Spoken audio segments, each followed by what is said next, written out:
The gentleman from Colonial Heights. Mr. Speaker, I request the clerk report House Joint Resolution 238. Clerk will report a resolution. House Joint Resolution 238 commending Dr. Linwood H. Rose, agreed to by the House on January 27th and agreed to by the Senate on February 2nd. Gentleman from Colonial Heights. Mr. Speaker, it's my honor today to introduce a guy that needs no introduction, Dr. Linwood Rose. Joining him today is his wife, Judith, and some other folks I think you're pretty familiar with. Charlie King is behind us, of course, who I think has been the right-hand man who absolutely bleeds purple. And I want you to know I have my purple tie with the fancy gold and purple on today in remembrance. And, of course, John Putney. Of course, everybody remembers John, and he's the great liaison for James Madison. But if I could talk a little bit about Dr. Rose, if you actually read the resolution, there's so many whereas clauses that take me 15 minutes, and I know better than that. But he's done some phenomenal things. First off, if you just look at the sheer numbers. There have been 25 major buildings. Enrollment's grown by 37%. There are 20,000 students at JMU, and I think 26,000 applicants per year. And I know as a high school teacher, it is the most popular school that my kids want to go to, and I think that's because of Lynn Rose. If you ask Dr. Rose what he's most proud of, some of those things are founding the Phi Beta Kappa chapter at JMU, of course the 2004 National Championship football team, and for you whiny Tech fans, the 2010 victory over Virginia Tech. So,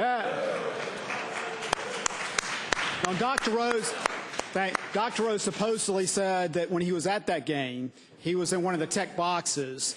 And, of course, he was ecstatic. He had about 10 people with him, but he said when he left, take all your purple off, avoid the elevators, and let's get home. So, thank you, Delegate Ross. Of course, the graduation rate is the other thing I think Dr. Rose is particularly proud of. It's in the top 10 of public universities, and he is very proud of the leadership skills of JMU students and the push for volunteerism. Judith, his wife, describes him as a Boy Scout, I hear, and he was actually an Eagle Scout. And I've had a chance to work with Dr. Rose a lot on the higher education legislation, which he has played a key role. So I wanted a good story to tell about him because he's one of those perfect guys whose tie is never sort of out of kilter. So this is a story they gave me, which I thought was pretty good because you got to know him. He's the most over-prepared man in America. But supposedly when Hurricane Hugo, aptly named for our, of course, caucus leader, was coming through several years ago when he wasn't president yet. He was supposed to come up through Myrtle Beach and then up the Shenandoah Valley through Blacksburg and, of course, Roanoke. And, of course, Dr. Rose, being ever vigilant, was tracking it, was extremely worried when he looked down at Blacksburg and basically all the power was off and it was a blackout, and Roanoke was supposedly the same way. And so you have to know Dr. Carrier, who was the previous president, to really make this story work. But he rushes into Dr. Carrier's office right on the quad, and sun's shining, the clouds are out, it's beautiful, and he goes, "We have to close the school." And you can admit Dr. Carrier started looking at him, "Why is that?" And he said, "Because the hurricane's coming."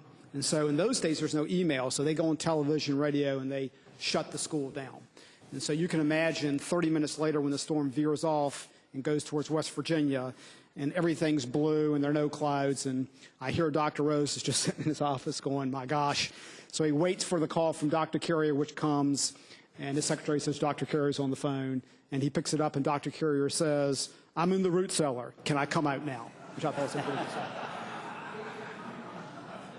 good. And finally, let me conclude with this. You know, we talk a lot about statesmanship and public service down here, and the thing that impresses me the most about Dr. Rose is he is that public servant we all want to be.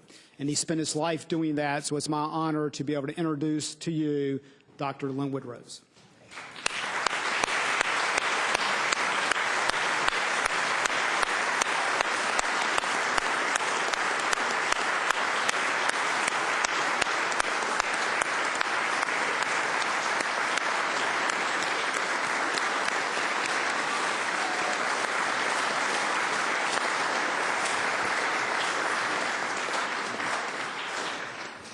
Dr. Rose, Mrs. Rose, we are delighted and honored with your presence here today. We can't thank you enough for your service to the Commonwealth for so many years, and what marvelous things that through your leadership has happened in Harrisonburg with James Madison.